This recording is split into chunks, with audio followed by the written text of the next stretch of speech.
Gising ko Sa mundo ng social media na mabilis magbago ang uso, si Elias ang isa sa mga hindi basta-basta malalaos.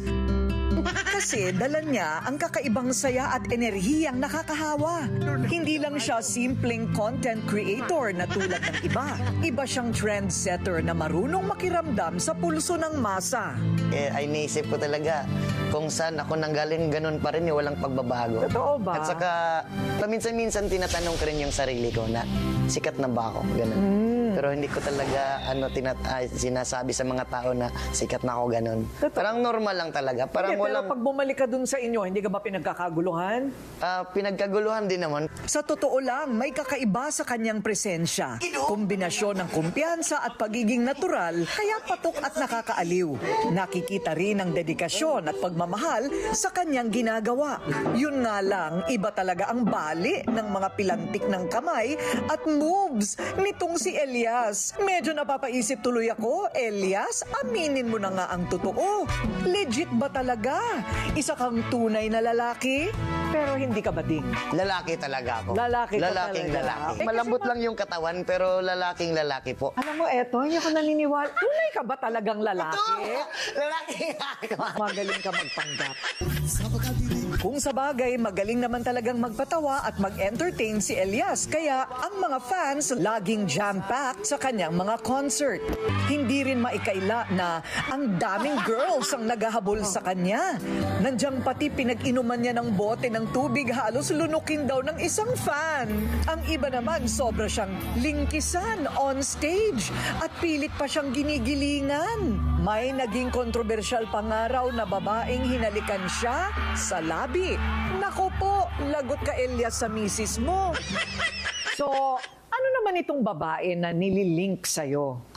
Yung babae na yan, yun yung humalik kasi yung humalik sa akin yan eh. Okay. Nung time na yun. Tinawagan mo pagkatapos? Hindi ako tinawagan. Wala akong tinawagan. Hindi binigay ang telephone number Wala sa'yo? din. Hindi? Wala din. Yung trabaho na yan is sa stage lang talaga nangyayari. Pero pag wala na sa stage, hindi na mangyayari yan kasi mabait naman ako na tao. Naks naman. Kaya palang bait eh. Dala-dala mo pala eh. Nanonood pala doon. Okay, hinila lang po namin dito. Okay.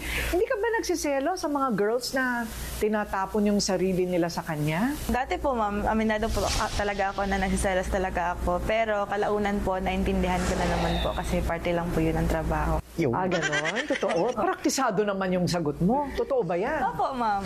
Totoo naman. Talaga dati, ma'am, nag-aaway talaga kami. Talaga? Pero kalaunan. Pag nag-aaway kayo, paano siya? Bahagang buntot? Hindi naman po. Hindi naman. Parang, Inahalikan ko lang po. Ganon na lang. Huwag ka na magalit. Sorry na. Sa ganitong mga eksena, mas lalong dinudumog ang Elias JTV Band. Sa katunayan, maraming lugar sa Visayas at Mindanao ang nag-sold out.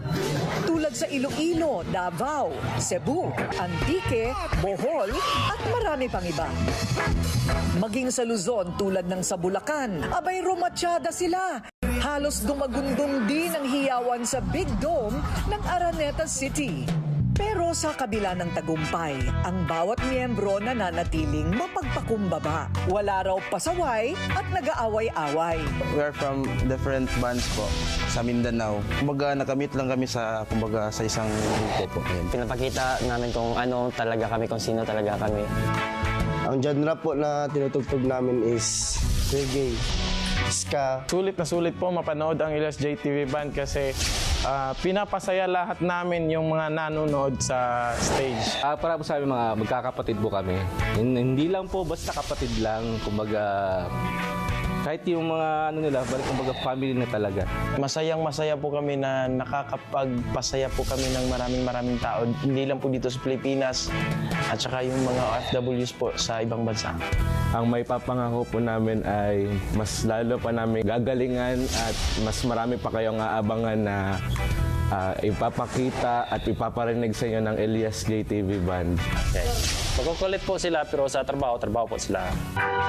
Masaya ring ibinahagi ng banda ang balitang mayroon silang bagong kanta na regalo sa mga fans. Gawa daw ito ng multi-talented at veteranong kompositor na si Lito Camo. Ibigay mo sana ang iyong pangako at katuparan ng ating pangarap.